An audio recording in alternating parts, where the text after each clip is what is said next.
Hi everybody, welcome to Live Blogger. In the previous video, I showed you how to design this page over here using HTML and CSS. Now in this video, we will add the functionality of this online tool. So here we can see we are creating this tool to generate border radius CSS code. So the border radius will be generated based on the input value over here. So if I change this to, let's say, 24, then we will have a border radius code generated. And the border radius will also be applied to this rectangle over here so that we can see how it looks. And once you're happy with that, you can just click on this copy code button, and the code will be copied to the clipboard, and then you'll be able to paste the code anywhere you want. So let's get started.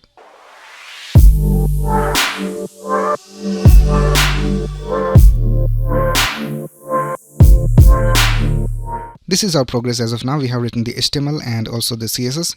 Now if you want to learn how to design all of this, you can go ahead and watch my previous video. I will leave the link in the description of this video. Alright, now the first thing we need to do is we need to reference some of these elements into our JavaScript. So we need to reference this input field, and we need to reference the box, we need to reference the copy button, and also this toast notification. So let's reference all of this in our JavaScript code. So we have already linked our JavaScript file over here. So here I'll just go to our main.js file and I'll just type const. And we have these classes over here. So for the copy button, we have this class copy button, and for the toast notification, we have this class over here, and for the box, we have this class of box, and for the input field, we have an ID of border radius input. So let's go back and let's type copy btn equals document.querySelector, and here I'll just type dot copy btn, and next we'll reference the border radius input. So let's type const border radius input equals document.querySelector. Now for this element, we have an ID of border radius input. So let's type hash border radius input, and then let's type const box equals document.querySelector, and we'll select the box. And then we have the toast notification. So let's type const toast notification equals document.querySelector, and let's type toast notification. Alright, now the first thing we will do is we will change the border radius of this box depending on the value inside this input field. So let's add an event listener to this border radius input. So let's type border radius input dot add event listener, and we will listen for the input event. So let's type input.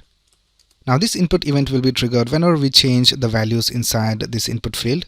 Now let's create a function called update border radius, and I'll just call it over here. So I'll just type update border radius. And now I will create this function over here called update border radius. So let's type const update border radius, and I'll just create an arrow function over here. Now here we need to access the value of this input field. So here we have to type a variable name. So I'll just name it e for event. You can name this anything you want. Now here I'll just create a variable and I'll just name it border radius value, and I'll just set it equal to e.target.value. Now this will get the value of this input field, and it will store it inside this variable right here. Now let's see whether the value is actually being added. So let's add a console.log over here, and here I'll just type border radius value, and let's open the console. Right now let's change the value over here, and let's see whether it is being displayed over here in the console. So let's change this, and here we can see the value is being displayed over here in the console. So if I just type 55, then we can see that 55 is being displayed over here. So it is working all right. Now let's add this value to the border radius.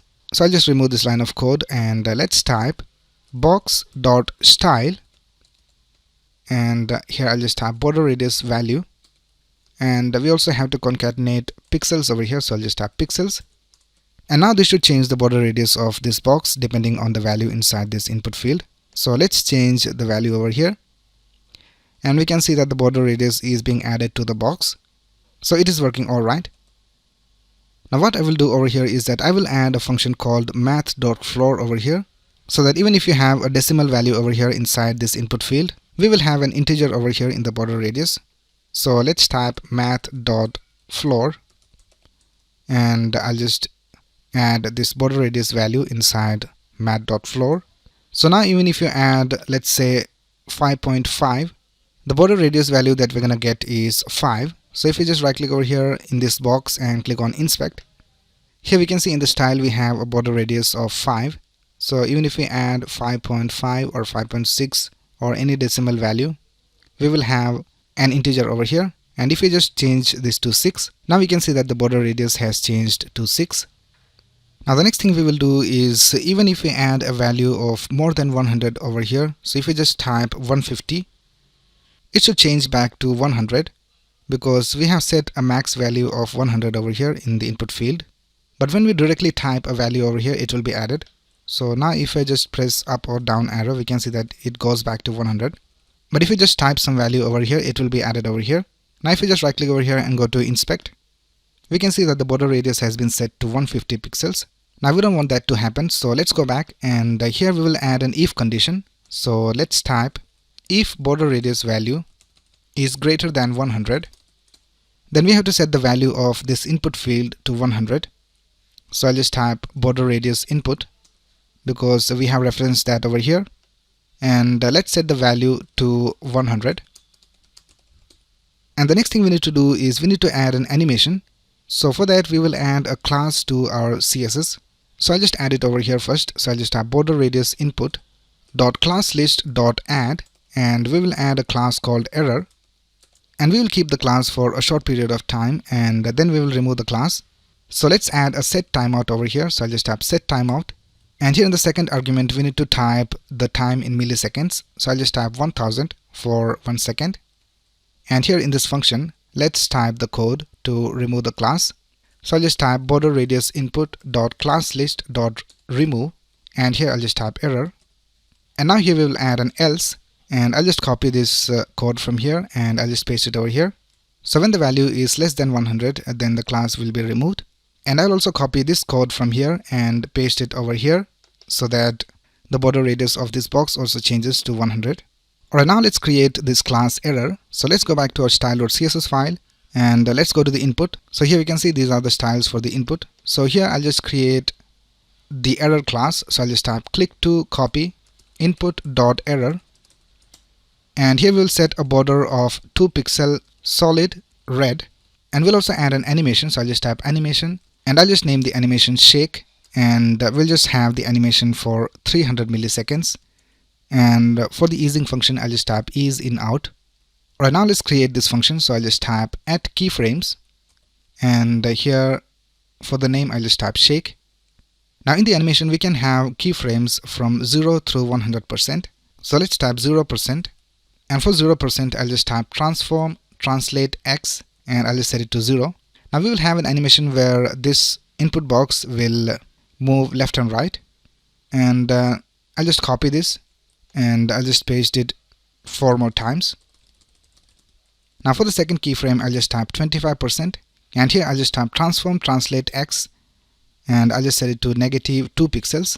And next we will set the percentage to 40%, and here I'll just type transform translate x, and I'll just set it to 5 pixels. And next we'll set a percentage of 75%, and here I'll just type transform translate x of -2 pixels. And then lastly we will have 100%, and I'll just set it to transform translate x 0. So this is our animation. So now let's see whether it works. So let's add a value of greater than 100. So now we can see we have the animation. Let's try it once more. So I'll just type 200, and we have the animation, and the class is removed after 1 second. Alright, now the last thing we need to do is we need to generate the CSS code, and we need to copy it to the clipboard. So let's go back to our main.js file, and we will add an event listener to this copy button.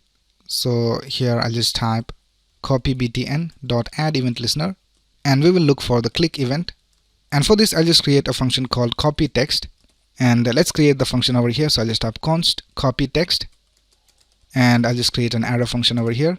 And now let's create a variable called code, and here I'll just add some dummy text for now. So I'll just type text to be copied, and let's test whether the code is being copied to the clipboard. So for that you have to type navigator.clipboard.write text, and here you have to enter the text to be copied. So here we have created a variable for that. So I'll just add code over here, and then you have to type .then, and here we will add an arrow function, and I'll just type console.log, and let's type copied code, and here I'll just type code. So now if this text is copied, then we will have this message copied code, and we will have the text over here. So let's open the console, and let's see whether the code is being copied. So let's click on copy code, and here we can see copied code, text to be copied. So if I just right click over here and click on paste, we can see that the text is indeed copied to the clipboard. So now we know that the text is copied to the clipboard. Now let's remove this text to be copied from here, and we will add the original code. Now for the code, we need to get the value of this input field. So let's create a variable for that. So I'll just type let border radius value, and I'll just set it equal to border radius input dot value. And we'll also check for a condition where we don't have any value over here. So if we don't have any value, we will set it as 0. So here I'll just type or 0. Now what this does is that it will get the value of this border radius input, and if it doesn't have any value, then it will set the value of this variable to 0. Now for border radius, you will have a code which looks like border radius and colon, and you will have a value, for example 24, and we will have pixels over here, and then semicolon. So let's generate this type of code. So for this, I'll just use a backtick. You can find this key just below the escape key in your keyboard, and here I'll just type border radius colon, and here instead of 24 we have to add the value of this border radius value. So here I'll just type dollar symbol and curly braces, and here we'll type border radius value, and then we'll type pixels and semicolon. And we can also add this inside a math.floor so that we don't have any decimal values. So I'll just type math.floor. Alright, now this should generate the code that we need. So let's go back and let's go to the inspector, and let's see whether the correct code is being added. So right now we have a value of 0. So let's click on copy code, and here we can see we have this code border radius 0 pixels. Let's change this value to, let's say, 16 pixels, and let's click on copy code, and here we can see we have this code border radius 16 pixels. Now if you don't have any value over here, and if I press on copy code, we have border radius of 0 pixels. Alright, now the last thing we need to do is we need to animate this toast notification. So I'll just remove this code from here, and let's also remove this console.log from here. And just like we did for this border radius input, we have to do the same for this toast notification. So I'll just copy this set timeout from here,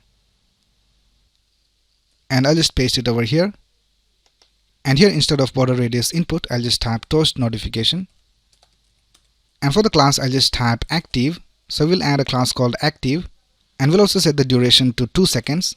Now here we are removing the class. So before that we need to add the class. So I'll just type toast notification dot class list dot add, and I'll just type active over here. Now after the class is added, we will have a timer of 2 seconds, and after that we will just remove the class. Alright, now let's add this active class to the toast notification in our style.css file. So let's go back and let's go to the toast notification, and here I'll just type click to copy toast notification dot active. Now what we will do over here is that by default we will set the value of the bottom to 0 pixels, and we'll also set the opacity to 0, and we'll also set pointer events to none, because right now we can see that we can select the text. So let's also set the pointer events to none, and we'll also add a transition for smooth animation. So I'll just type transition of all to 300 milliseconds ease, or let's set it to 400 milliseconds. And now here in the active class we have to set the opacity back to 1, and we have to set the bottom value back to 40 pixels. And now let's see whether it works. So I'll just add a value over here. So I'll just type 16, and let's click on copy code, and we can see we have this animation for toast notification, and we can just paste the value over here, and here we can see we have the correct code border radius of 16 pixels. Let's increase the value to, let's say, 32 pixels, and let's click on copy code, and here we can see we have the toast notification, and if I just paste the code over here, we have the correct code. So that's basically it with our project. Now you can go ahead and create different types of generators and different types of online tools using the same method. So that's it for this video. If you have any doubts, you can ask in the comments below. And if you like this video, please click on the like button and subscribe to this channel to get the latest video updates. Thanks a lot for watching. Have a nice day.